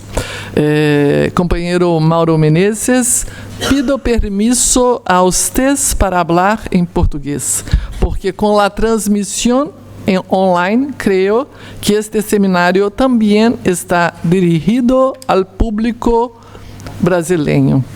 Tenho um texto já hecho em upload em Net 21 com esta exposição e outro se também hará upload na próxima semana com partes desta exposição. Então, eu gostaria de agradecer-lhes e dizer que a comparação agora hará ustedes, porque eu haré uma exposição sobre a situação brasileira, ok? E é importante algumas advertências metodológicas, perspectivas comparadas, retos para a democracia, o mundo do trabalho, neoliberalismo e conservadorismo autoritário, obstáculos específicos ao exercício dos direitos fundamentais são situações brasileiras. São questões que nosso país vive e vivencia. E obstáculos para o exercício de direitos fundamentais dos trabalhadores, porque temos uma história de legalidade repressiva, de exclusão de direitos sindicais, do núcleo dos direitos humanos e exclusão de participação. Nós temos dificuldades para a ação sindical, nós temos uma crise democrática, uma busca de recuperação democrática e vivenciamos, nos últimos anos, uma maximização do poder corporativo empresarial, um reforço de uma lógica de sacrifício dos trabalhadores, do medo como constitutivo de uma sociabilidade, de uma sociedade ultraliberal e de uma política de austeridade. tudo isto, que já foi muito bem explicitado aqui na primeira parte da exposição do professor Bailos, se soma a uma questão de extrema informalidade e ilegalidade da situação da sociedade brasileira. É importante dizer que o Brasil hoje ha vuelto al mapa de la hambre. Se estima que 125 milhões de pessoas vivem em inseguridade alimentar, que lo sugiere que el acceso al trabajo precario y la percepción de beneficios sociales no garantizan acesso a uma alimentação. Em Brasil, hoje, 140 milhões de pessoas têm seguridade social pública como fonte de ingressos. 78% de los ancianos têm benefícios públicos assistenciais.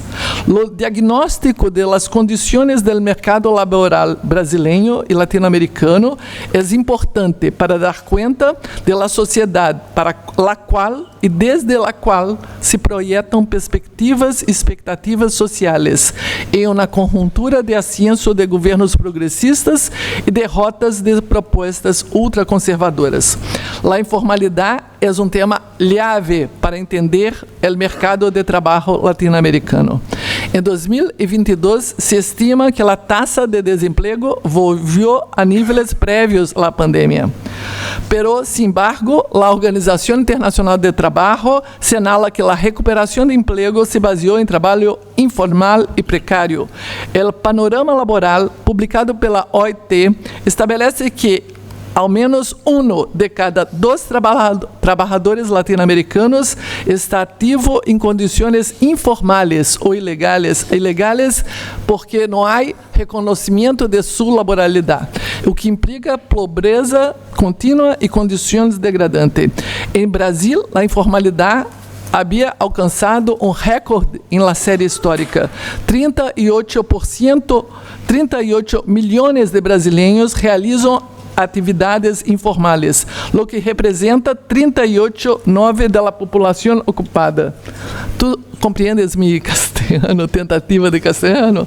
Em último trimestre de 2022, a plantilha total se estimou em 108 milhões de pessoas ocupadas, subocupadas e desempregadas, e 5,9 milhões de pessoas estavam, a plantilha total se estimou em 108 milhões de pessoas, dentre ocupadas e desempregadas, e 5,9 milhões de pessoas estão empregadas como trabalhadoras del hogar, domésticas. 13 milhões de pessoas estavam empregadas, pero sem devido reconhecimento de relação laboral, sem reconhecimento de sua carteira firmada, seu vínculo laboral, o que significa um crescimento de 9 a 3% ao ano, 1 milhão de pessoas a mais do ano anterior, prévio, sobre a taxa de informalidade. Bem, a redução da informalidade é um grande desafio político, econômico e social. Assim, dizendo sobre essa advertência que é muito importante, creio, de la informalidade, retorno ao contexto.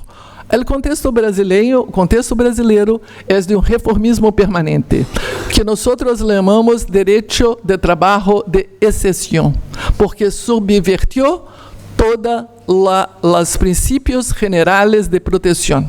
E hoje, o direito de trabalho brasileiro está fundado em um direito de trabalho de empresa, do direito empresarial de trabalho.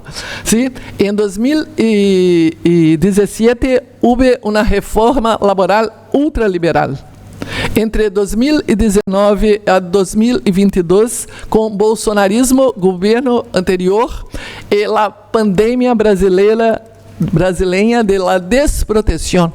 Isto é importante dizer, porque as políticas de direito de emergência sanitária em Brasil não estiveram voltadas a superar os problemas da pandemia, porque havia um negacionismo, ¿sí? Então, con cambio político de 2023 y lo retorno a la cuestión democrática, al retorno a un compromiso constitucional, tenemos acá janelas de oportunidade, ventanas de oportunidade, horizontes de sentido para o futuro, para uma reconstrução da democracia e para uma reconstrução do direito de trabalho que efetivamente proteja os trabalhadores e regule o mercado de trabalho, reduzindo a informalidade, reduzindo a ilegalidade e promovendo, esperamos todos, inclusão social. As características, agora eu vou falar em português, efetivamente.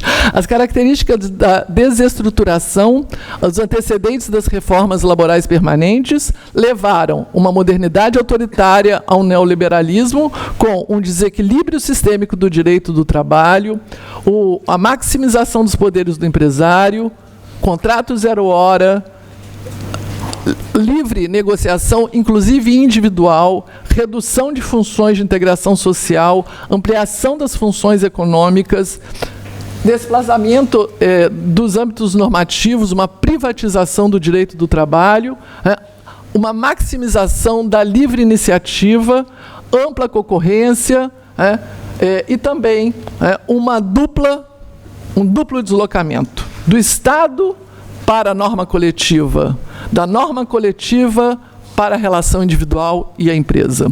Então, por isso, falamos em direito do trabalho de exceção, com patologias temporais, com uma jurisprudência de autoridade, de austeridade. Que coisa é esta? Cambios jurisprudenciales que hicieron também uma reforma de austeridade. A institucionalidade da excepcionalidade e da inseguridade social. E também a propagação do medo. O Covid, unilateralismo patronal. Então, para nós, em este momento, para nós, em Brasil, é muito importante a reforma espanhola que vocês estão desenvolvendo. Que coisa penso eu que é muito importante para nós compreendermos de las reformas espanholas e não falaré de leis, pero creo que é diálogo para nós a partir da perspectiva da reforma laboral de 2021 ou 2022 em Espanha.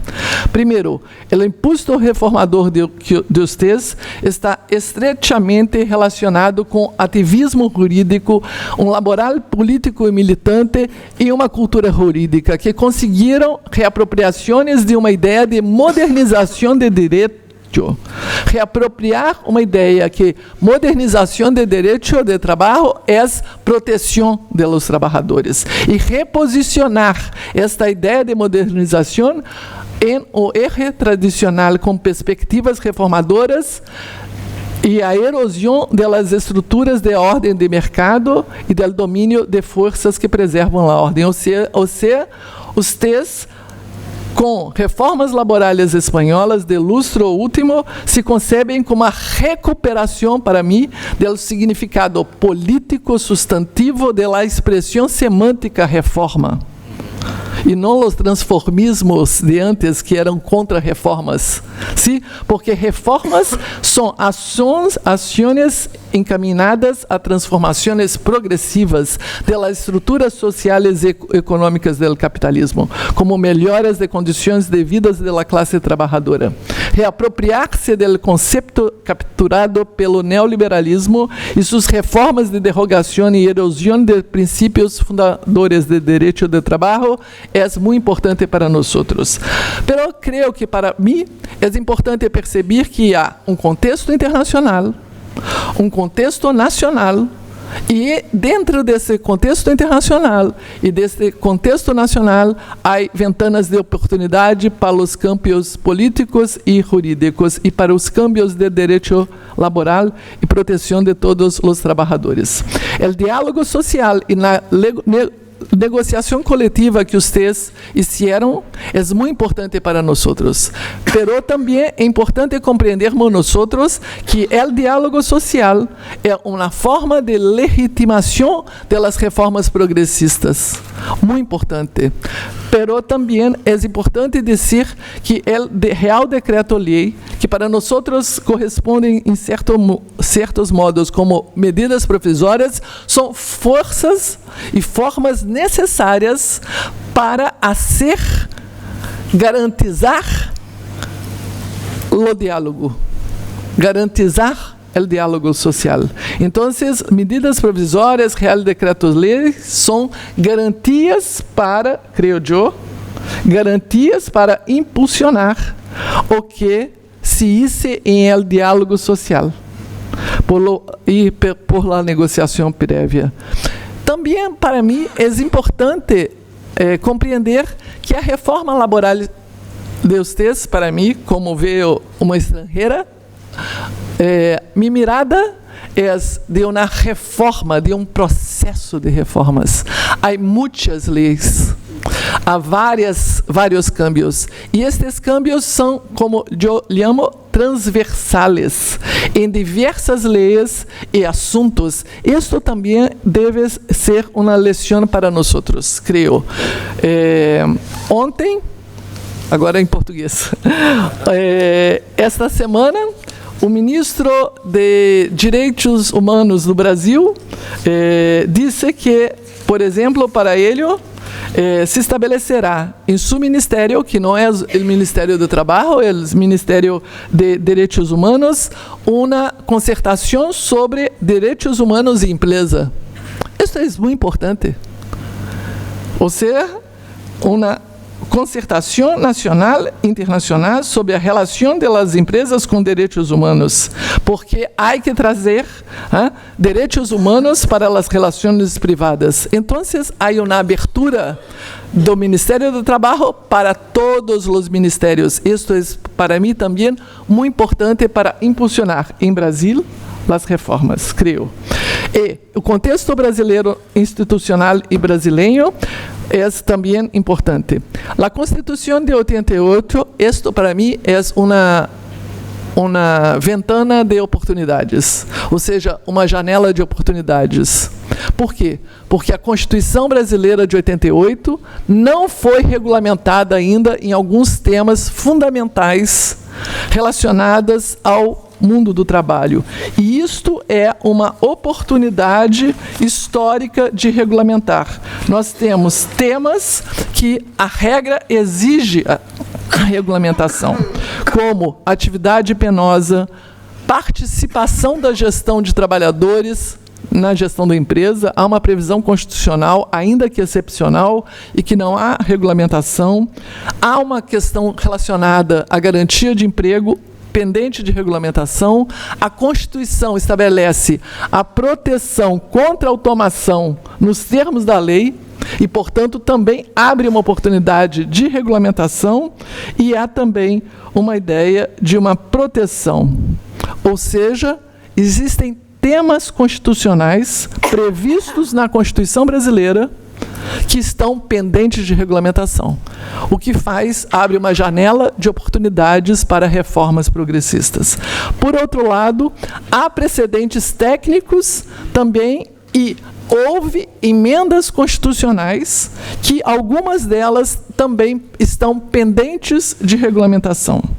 Embora a Suprema Corte Brasileira, Supremo Tribunal Federal, tenha feito uma redução dos sentidos das normas constitucionais, fazendo um fechamento dos temas de direito constitucional, um fechamento em uma jurisprudência muito conservadora e ultraliberal sobre questões de direito coletivo, há ainda uma perspectiva de mudança. Para superar a degradação do trabalho, volver aos sentidos originários da Constituição.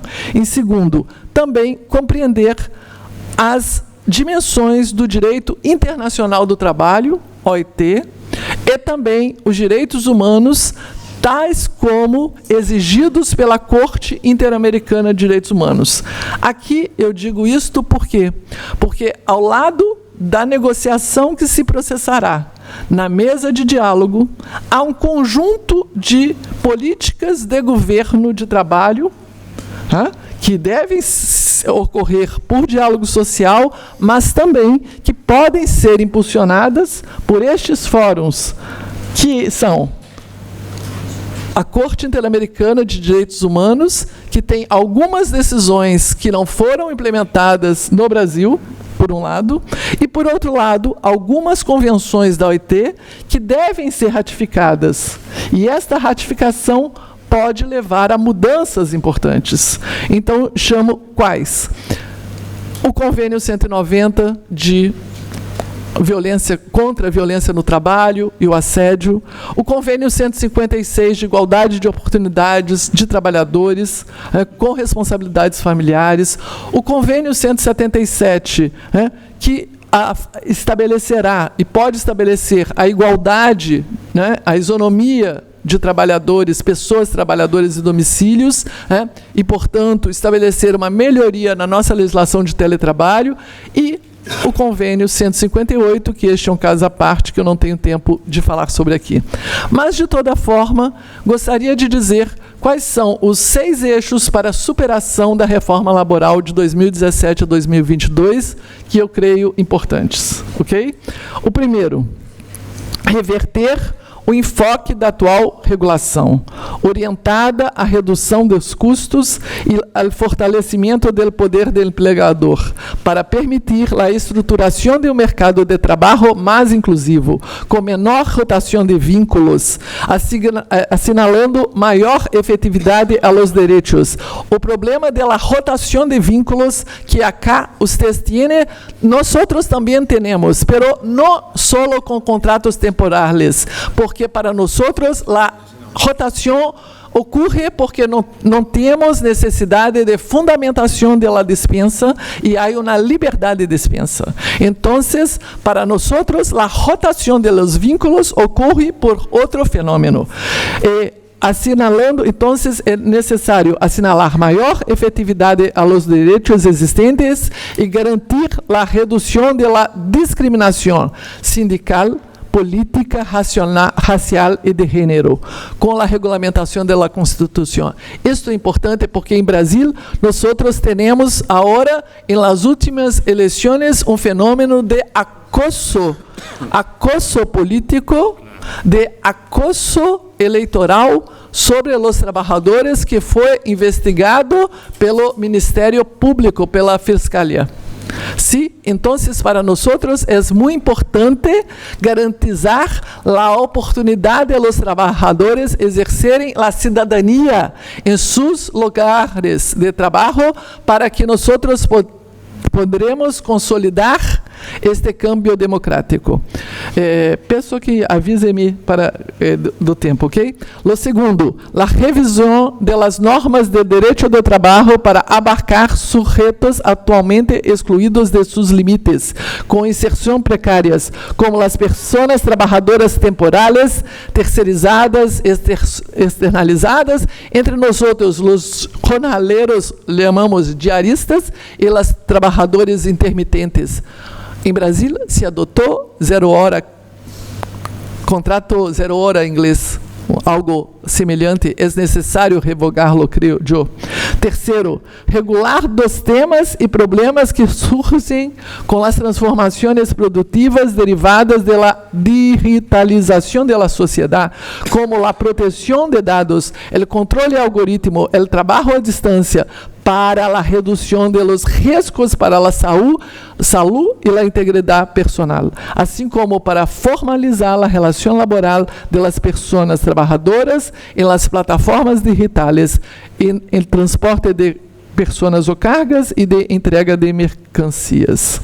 Quarto, reforçar os mecanismos de ação sindical, recuperação das funções sindicais, financiação, adoção de medidas de conflito, restabelecendo a primazia da norma mais favorável para priorizar os convênios por categorias econômicas e setoriais, limitando a precária descentralização promovida por los convênios de empresa, por la limitada eficácia das normas coletivas aplicáveis a categorias diferenciadas e por o fim también de la ultratividad, porque nosotros tenemos el fin de la ultratividad y es necesario resgatar la ultratividad de los convenios como una condición previa para fortalecer la negociación colectiva.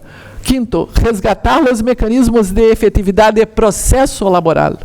Creo yo que esto es un desafío a más para el gobierno, que depende de los juristas y la cultura jurídica y del Ministerio de la Justicia, y no solo de las mesas que se harán, estoy encerrando, pero esto es muy importante, la efetividad del proceso laboral, haciendo más efectivo, libre, único, resgatando su particularismo, a simplicidade de formas com fortalecimento de processo. E, por fim, reformar la externalización y la subcontratación, que reforzan la responsabilidad de las empresas y del Estado, también gobierno, para garantizar la igualdad y los derechos de los trabajadores. Son muchos los desafíos para el futuro, no tengo más tiempo, peço desculpas por mi portunhol, pero creo que com o PowerPoint ustedes compreenderam o mundo. São muitos os cambios que se hacen, pero hay muitas manos também e juntos poderemos. Graças a vocês pela experiência espanhola para nós outros.